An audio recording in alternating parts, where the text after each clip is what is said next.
Quero trocar uma ideia com vocês hoje sobre o Eric, o retorno do Eric, que está dando muito o que falar diante do torcedor do São Paulo, São Paulino, e também sobre Rafael Ratão. Lembra dele, de Rafael Ratão, jogador da equipe de base do São Paulo, e que ele está agora emprestado pelo Bahia lá no futebol japonês? Saiu a matéria no blog do São Paulo, eu quero falar com você sobre isso, atualizar também sobre o boletim médico que o São Paulo soltou ali, o boletim médico, conforme prometido, naquelas medidas de transparência recentemente colocadas ali pelo Júlio Casares. Começaram falando sobre o Rafael Ratão. Eu acho que é importante. Seguinte, o Rafael Ratão, pra quem não se lembra, ele era equipe de base do São Paulo e ele é um jogador bastante interessante de ver. Ele no Bahia, depois que virou o Grupo City lá, ele perdeu um pouco espaço lá no Bahia e ele foi emprestado para o time do Japão. Olha aqui, o Rafael Ratão hoje ele joga no time do Cerezo Osaka. E o que eu achei interessante é que o contrato dele com o Bahia acaba no final do ano que vem. E o contrato dele por empréstimo ali no Cerezo Osaka acaba agora no final de 2025, daqui 2 meses.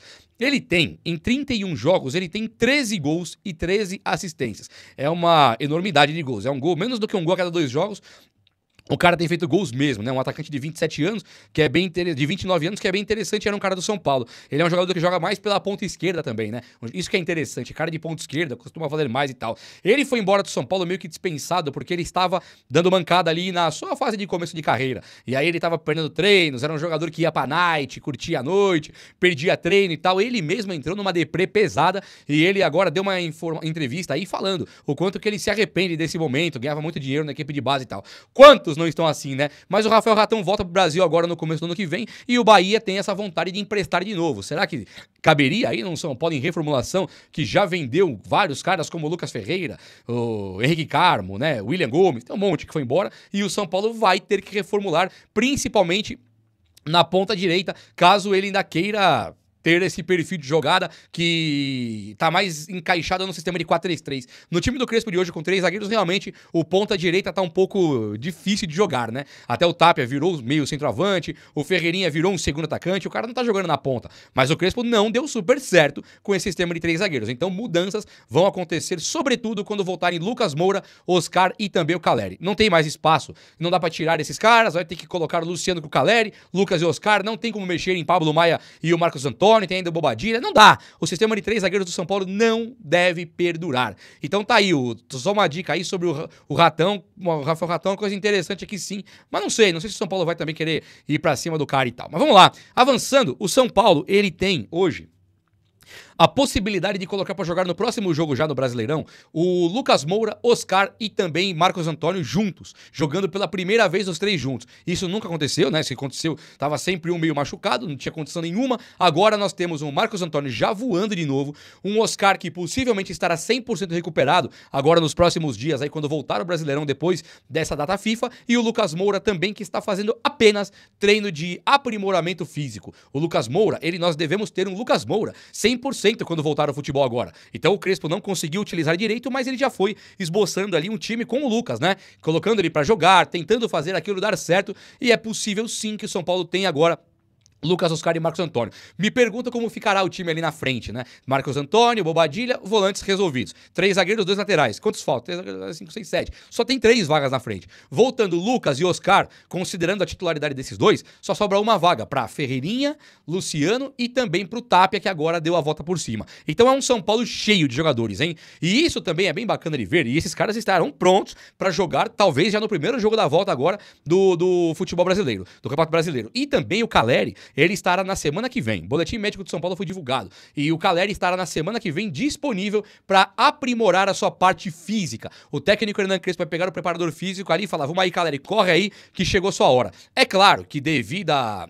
nós estamos em outubro, né? O Caleri vai voltar no meio de outubro exatamente. Lá pro dia 15 de outubro. Então, assim, o Caleri é um cara que ele talvez não consiga jogar esse ano pela exigência física que o Crespo tem para os seus jogadores. Mas, conhecendo o Caleri, é possível sim que ele consiga jogar. O que você faz então com o Luciano?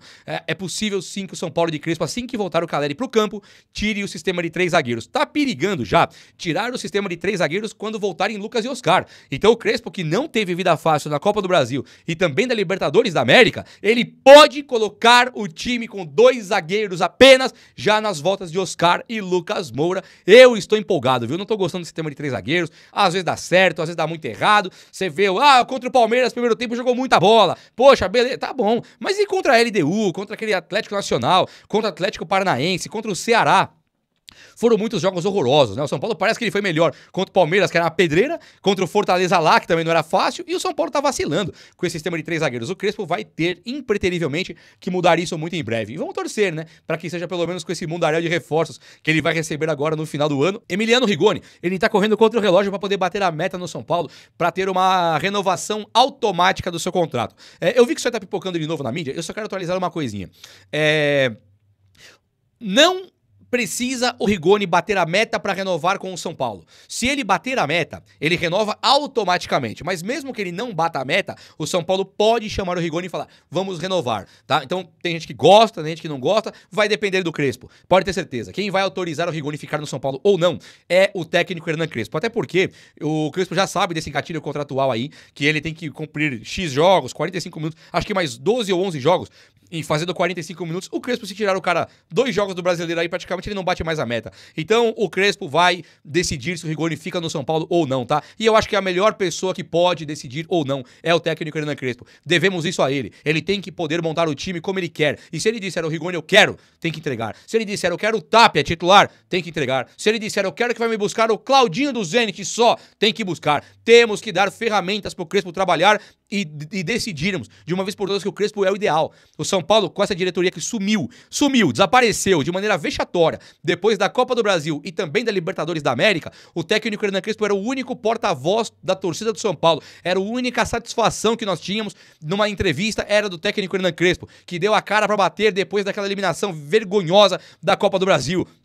Levantou o São Paulo e tirou de uma zona de Série B, de uma zona de rebaixamento do Brasileirão. Ele tirou o São Paulo do ostracismo e hoje nós competimos com o Palmeiras e ganhamos em campo, perdemos para arbitragem. Então acho que o Crespo ele merece uma chance mesmo. Mas não é ficar aí, perder o Paulista demite, é dar uma chance mesmo. Até montar um time da maneira que o Crespo quer. Eu acho que isso aqui é muito válido. O Tapia e o Galo tá dando o que falar também, porque o Galo bateu a meta lá no River Plate e o River Plate vai comprar. E o São Paulo, né, depois dos últimos jogos, especialmente do último, onde foi São Paulo e Palmeiras, o Tapia, que já tinha jogado bem no penúltimo jogo do São Paulo, contra o Palmeiras ele dá um banho, ele joga muita bola. Então, o que o São Paulo antes tinha dito que compraria o Enzo Dias, e talvez, não necessariamente, mas talvez pudesse o River querer descontar o valor, vai comprar o Enzo Dias, vamos aí, eu vou comprar o Galopo, você me paga assim, assim, assado, o que poderia rolar, agora também entra o Tapia na jogada, e o São Paulo pode fazer um pacotão ali no River Plate, trazer 2 jogadores por um só, e ainda sobrar dinheiro. É coisa legal pro nosso lado, hein? Eu acho que tá ficando bom sim. E vamos falar do Eric um pouquinho. O Eric, jogador do Vitória da Bahia, jogador nosso do São Paulo.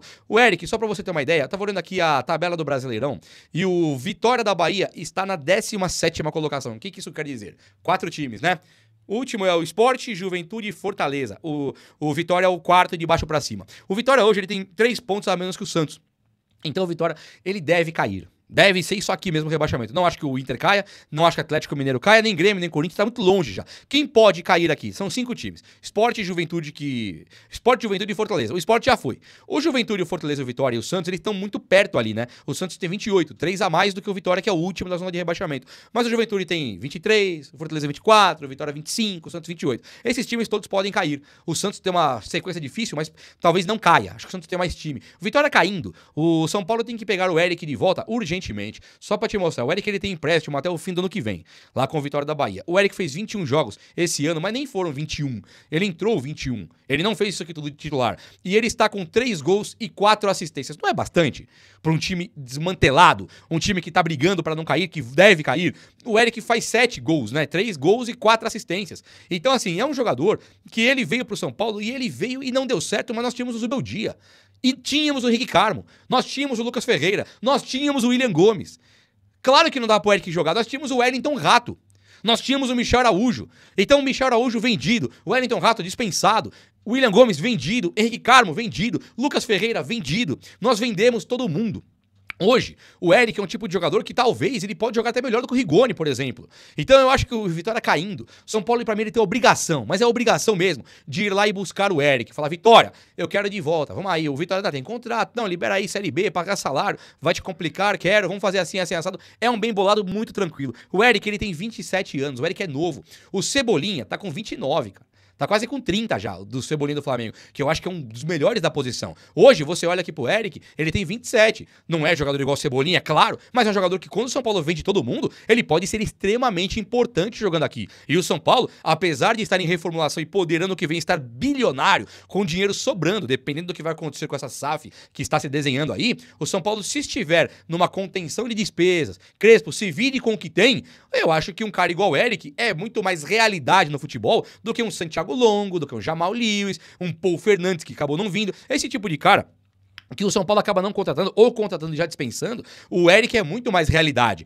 Tem tudo a ver o Eric estar aqui no time do São Paulo. Não me conformo de vendermos todos, vai reclamar ano que vem que não tem dinheiro pra contratar, e o Eric é nosso jogando no Vitória na Série B. Aí também não, né, patrão? E se o Zubeldia atrapalhou todo mundo no São Paulo, Luciano horroroso, o Galopo horroroso, o River Plate quer comprar, Caleri horroroso, todo mundo estava horroroso com o técnico Zubeldia, o Eric também estava horroroso. Por que o Eric não pode melhorar igual o Pablo Maia, igual o Marcos Antônio, igual aí sei lá, o Rodriguinho, igual talvez aí o Caleri pode melhorar, Rian Francisco, animal, joga pra caramba, sabe? Muita gente melhorou logo depois que o Zubeldia saiu. Então o Eric, eu trarei de volta também por isso. Se era horroroso com o Zubeldia, não deve ser horroroso mais com o técnico Hernan Crespo. É ou não é?